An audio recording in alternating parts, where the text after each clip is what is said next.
안녕하십니까. 매일 아침 조간신문의 주요 기사를 딱딱 풀어서 해석해드리는 조간 딱풀 10월 28일 월요일에 인사드립니다. 새로운 한 주가 시작되면서 윤석열 대통령의 국정 운영 지지율이 의미 있는 상승을 기록했다는 소식부터 전해드리겠습니다. 30%대 중반에 재진입을 했다. 자, 오늘 아침에 리얼미터가 발표한 그 여론조사 결과를 보면은 윤석열 대통령 국정 운영 긍정평가 36.4% 나왔습니다. 일주 전에 비해서 3%포인트나 상승을 한 것이죠.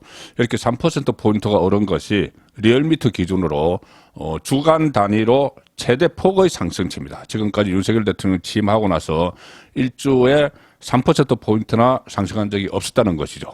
자, 그리고 이 부정평가는 또 3%포인트가 떨어졌습니다. 떨어져서 60%를 기록을 했습니다. 자, 이 추세가 계속되면은 지금 뭐 40%대까지도 올라갈 수 있는 그런 상황이 되고 있는데, 뭐 원인은 뭐 여러 가지로 분석이 되죠. 리얼미터 분석은 이태원 국정조사에 합의를 해서 중도층의 지지율이 올라갔다, 뭐 그런 분석을 내놓고 있는데, 물론 그런 측면도 있겠지만 최근 들어서 윤석열 대통령이 이 임기 6개월을 지나면서 국정 운영에 상당한 자신감을 보이고 있죠. 자신감을 보이고 있습니다. 제가 스트롱 윤석열의 기한 정가티 담화에서 그 말씀도 드렸는데, 이 후보 시절에 그 강인했던 그런 그 어떤 뭐 행동이나 또 언행 이런 것들 굳은 의지를 가지고 이 공정과 상식의 가치를 찾는, 그리고 그 전에 뭐 검사 시절에도 살해는 권력을 수사를 하는데 거침없었던, 자, 그런 모습들을 다시 보이기 시작하면서 지지층을 중심으로 다시 결집을 하는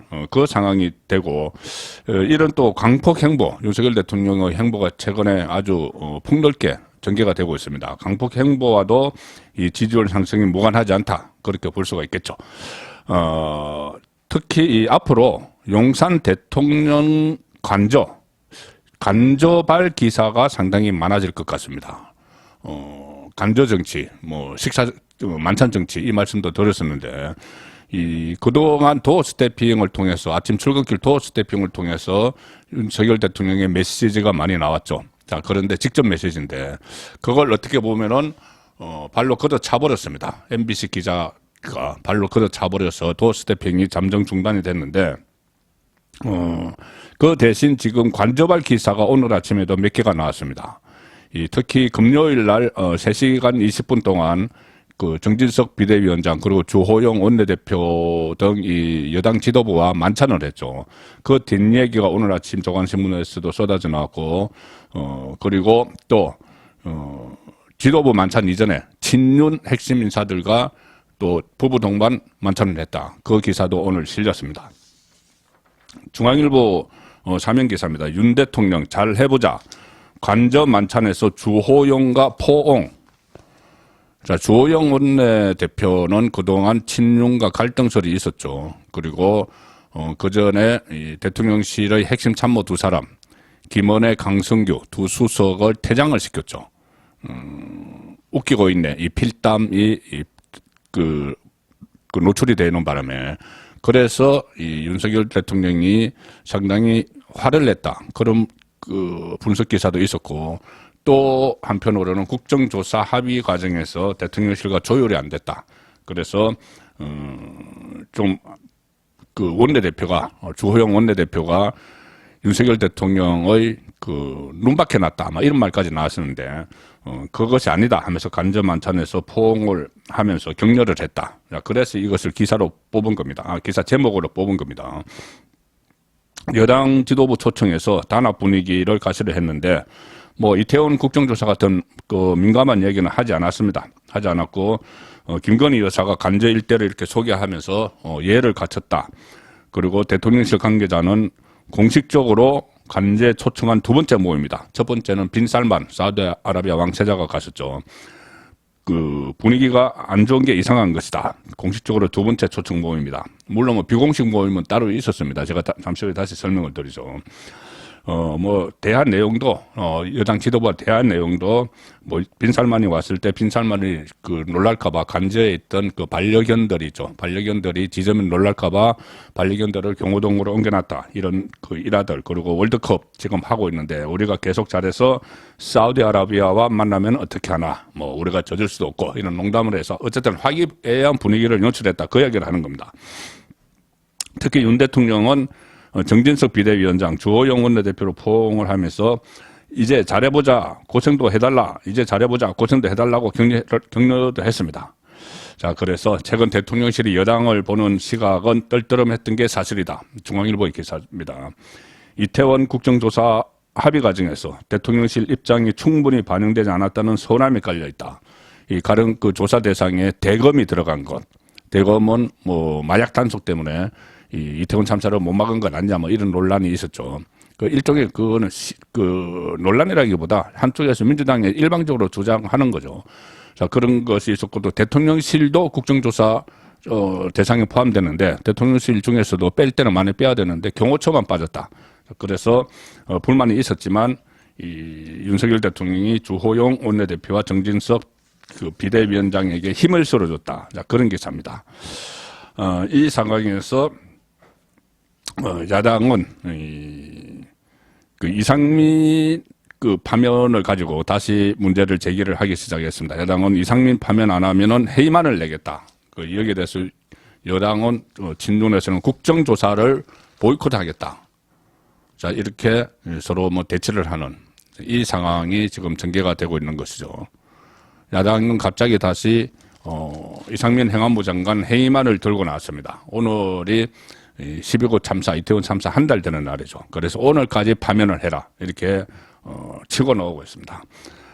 이태원 헬로윈 참사 발생 한 달을 앞두고 민주당이 다시 이 장관의 파면을 재촉을 했고, 국민의힘은 아니 국정조사를 합의를 해놓고 행안부 장관을 파면을 하라고 하면은 국정조사에서 오히려 행안부도 국정조사 대상 기관이기 때문에 장관을 불러놓고 따질 건 따지고 해야 되는데 왜 갑자기 또 이것을 파면을 하라고 하느냐, 이렇게 격앙된 반응을 보이고 있습니다. 그래서 정치 공세다, 이렇게 일축을 하는 상황이고, 그렇지만 민주당은 참사 한 달이 되는 28일 오늘을 데드라인으로 제시를 하면서 이 장관을 파면하지 않을 경우 해임 건의안 발의에 나서겠다. 그리고 뭐 탄핵 소추 두 가지 카드를 고려하고 있다. 장관에 대한 해임 건의안과 탄핵 소추죠.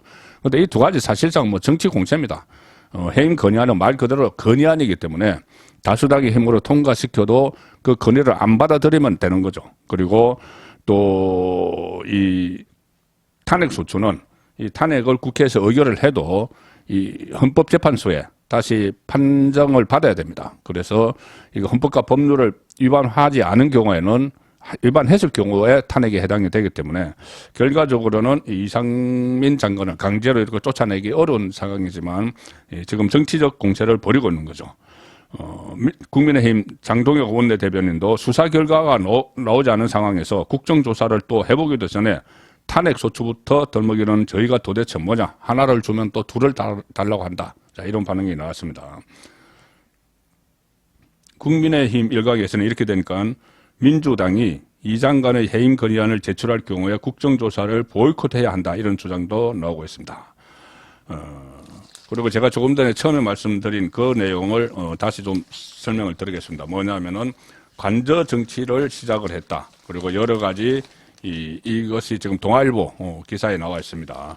여러 가지 뒷이야기들이 나오고 있는데, 윤석열 대통령이 국민의힘 지도부를 만난 자리에서 김의겸이 민주당 김의겸이 뭐 국정감사장에서 막 털었죠. 청담동 술자리 의혹에 대해서 그건 금방 밝혀질 거짓말이다. 자, 윤석열 대통령이 그렇게 일축을 했고, 또 이런 말도 했습니다. 3시간 20분 동안 만찬 회동을 하는 자리에서 도어 스태핑, 지금 중단된 도어 스태핑을 준비하려면 새벽 5시에 일어나서, 윤석열 대통령이 하는 말입니다. 새벽 5시에 일어나서 조간신문을 다 봐야 하는데 무슨 새벽 3시까지 술을 마시겠느냐, 이런 말을 했습니다. 이런 말을 했고, 한동훈 장관과 오래 일했지만 한동훈 장관은 술을 마시지 않고 2차도 절대 가지 않는 사람이다. 그런데 무슨 새벽 3시까지 마셨다는 거냐. 그리고 뭐 그 첼리스트가 동백 아가씨 노래를 불렀다고 하는데 동백 아가씨 그 노래가 뭔지도 모른다. 이렇게 일축을 했습니다. 그리고 또 이 말도 했습니다. 장경태 민주당 장경태 최고위원이 그 김건희 여사를 계속 뭐 공격을 하고 있죠. 조명을 사용했다. 그 프놈펜에서 아픈 아이를 이렇게 안고 있는 사진을 찍을 때 조명을 사용했다. 여기에 대해서도 그런데 신경 쓸 필요 없다. 윤석열 대통령이 그렇게 일축을 했다는 기사가 있습니다.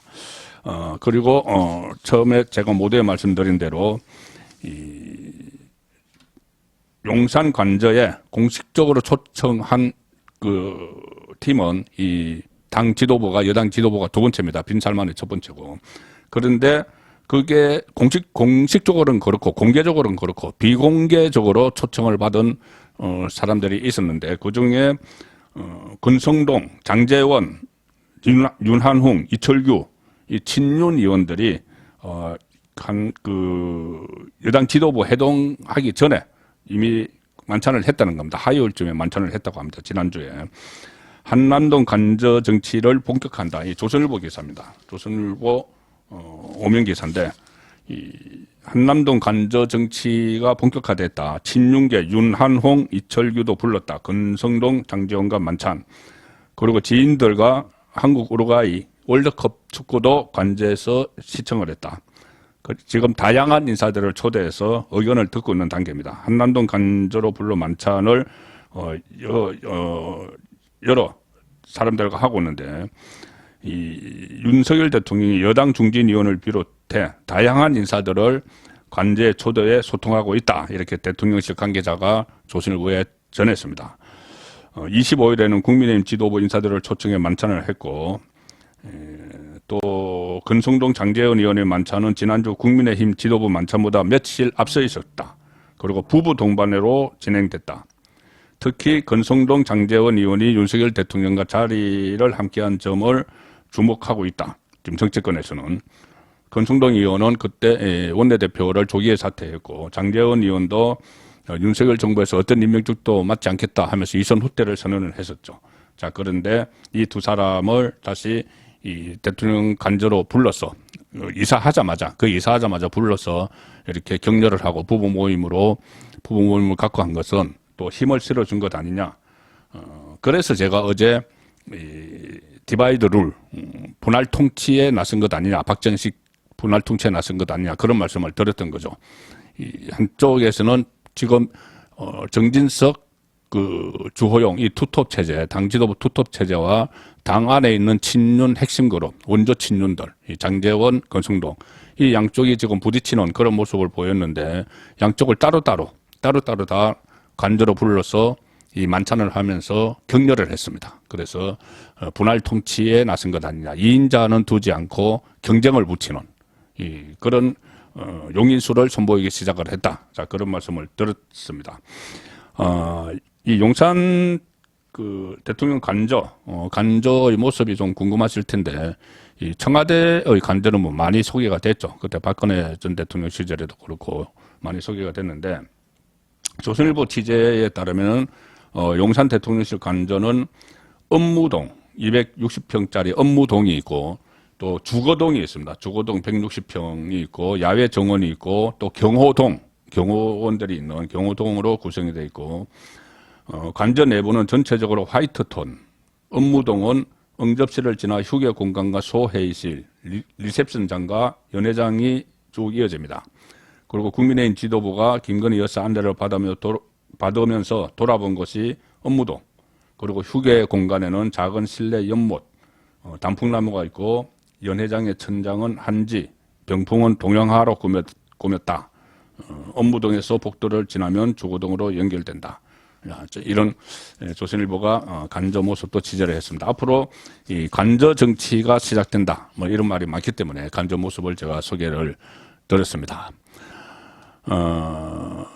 지금 오늘 월요일 조간신문 보면은 일면 톱이 다 제각각입니다. 그것은 큰 이슈가 없다는 말이죠. 그렇지만 잠복된 대형 이슈는 몇 가지 있죠. 이번 주 전국을 간전하는 포인트, 첫 번째 간전 포인트는 이재명 민주당 대표 사법 리스크. 어디까지 진전될지 그 부분입니다. 지금 정진상, 김용 측근들이 구속됐죠. 그리고 대장동 일당, 유동규부터 남욱 줄줄이 나와서 지금 이재명에게 불리한 진술들을 하고 있습니다. 그리고 김만배 입도 이번 주에는 열립니다. 어떻게 열릴지 지켜봐야 되겠지만은 지금 이재명 대표로서는 위기감을 느끼지 않을 수가 없는 상황이죠. 그래서 이재명이 이제 정치 탄압 프레임을 다시 설치하기 시작했습니다. 그동안은 뭐 이재명 본인은 민생을 이야기하고 당직자들이 당에서 나서서 이재명을 정치적으로 방어하는 프레임을 쳐왔는데 이제 이 검찰이 칼날이 바로 앞에까지 오고 큰 위기감을 느끼니까 이재명 대표가 직접 나서서 정치 탄압 프레임을 치기 시작을 했습니다. 자, 국민일보와 중앙일보를 같이 보여드리면은 지금 이재명이 그동안 로키 낮은 자세로 하다가 할 말은 하겠다. 검찰 수사에 반격 태세 전환을 했고 또 검찰 언제든 털어보라. 이렇게 이재명도 당도 강경 대응 모드에 나섰다.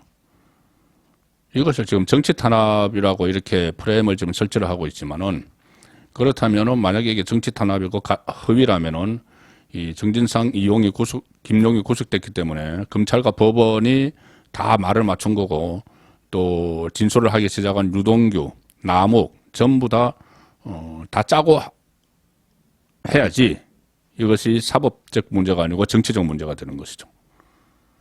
자, 그래서 이런 위기감을 느낀 그 이재명 대표 측이 방어막을 크게 탄탄하게 나름대로 탄탄하게 치기 시작했습니다. 민주당 지도부 핵심 관계자가 국민일보 통화에서 이제까지는 이재명 대표가 검찰 수사와 관련해 입장을 직접 밝히는 것을 자제해 왔지만 이제 조금씩 목소리를 내려 한다.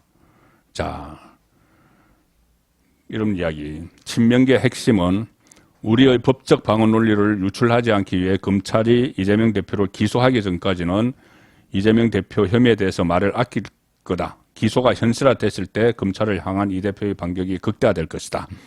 자, 기소 전에 소환 시점이 1차적으로 크게 이 충돌을 할 수가 있겠죠.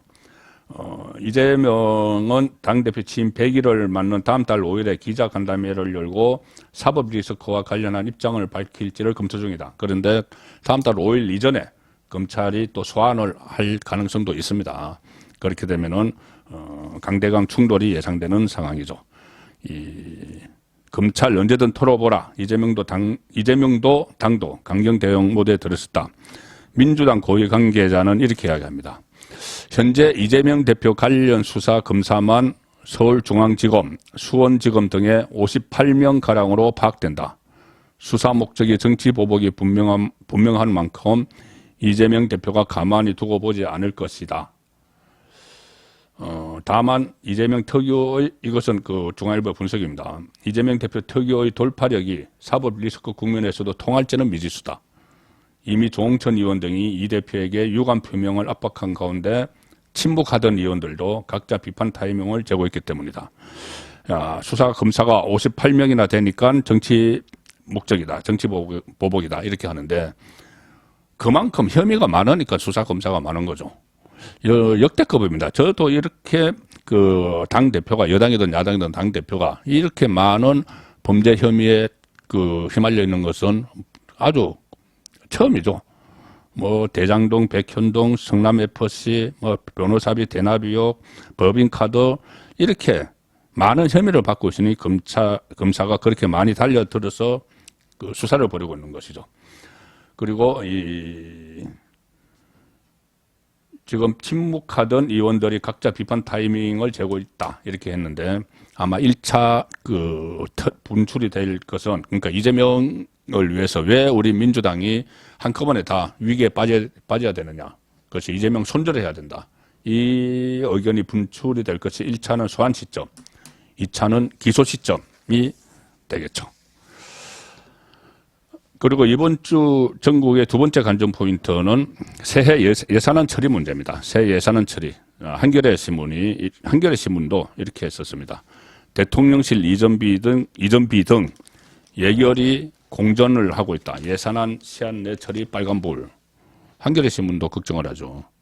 12월 1일 그러니까 이번 주 금요일이 법정 예산안 처리 시점입니다. 지금까지 뭐 법정 시한 내에 처리 안 된 적이 많았고, 대신 12월 9일 날 정기국회 회기 종료 때까지는 이 예산안을 처리를 했습니다. 그래서 준예산 편성이라는 그런 사례는 한 번도 아직 없었죠. 자, 지금도 뭐 그럴 가능성이 있지만 지금 예산이 상당히 정치적입니다. 정치적 예산이 지금 많기 때문에 문제가 되는 거죠.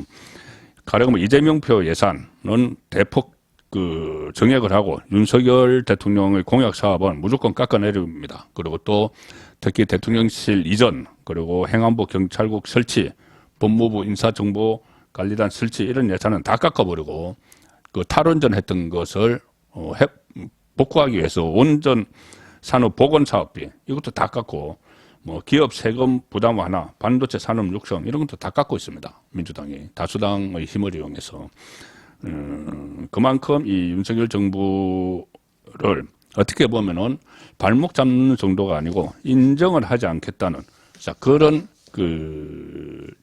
조짐까지 보이는 거죠. 자, 그래서 오늘 제가 마지막으로 동아일보 칼럼을 하나 소개를 드리고 마치겠습니다. 박재균 논설주간 칼럼인데 제목은 대통령실, 그러니까 대통령 선거 불복, 대선 불복이 국민 스포츠인가 이런 제목을 뽑았습니다. 대선 불복이 국민 스포츠인가. 자, 대선 불복 움직임을 보이고 있다는 이야기죠. 지금 대선이 끝난 지 8개월 되고 윤석열 대통령이 취임한 지 6개월이 지났는데 여전히 이 민주당을 중심으로 대선 불복을 하는 기류가 있다. 뭐 요즘에 이겁니다. 대통령 비판과 부인은 다른 문제다. 대통령은 비판을 할 수 있다. 그런데 대통령을 아예 부인을 하면은 큰 문제가 된다. 그 전에 이재명 대통령, 이명박 대통령 때 강우병 시위가 있었고 박근혜 대통령 탄핵을 성공한 경험이 민주당 세력에게는 있죠. 그래서 윤석열 퇴진 운동을 조직적인 팀플레이로 벌이고 있는데 탄핵의 불행한 역사는 한 번이면 족하다. 윤석열 대통령, 나도 실망스럽게 느끼는 대목이 많다. 박재균 논설주간의 칼럼입니다. 그럼에도 대통령을 비판하는 것과 대통령으로 인정 못한다는 건 전혀 다른 문제다. 그리고 대통령 윤석열에 대한 비판은 사실상 무제한적으로 허용돼야 한다. 그러나 윤석열이 싫다고 그에게 헌법이 부여한 권력 자체를 빼앗으려 해서는 안 된다. 대한민국에서 대통령 탄핵의 불행한 역사는 한 번으로 족했으면 한다. 박재균 칼럼이었습니다. 11월 28일 보내드린 조간 땅풀이었습니다.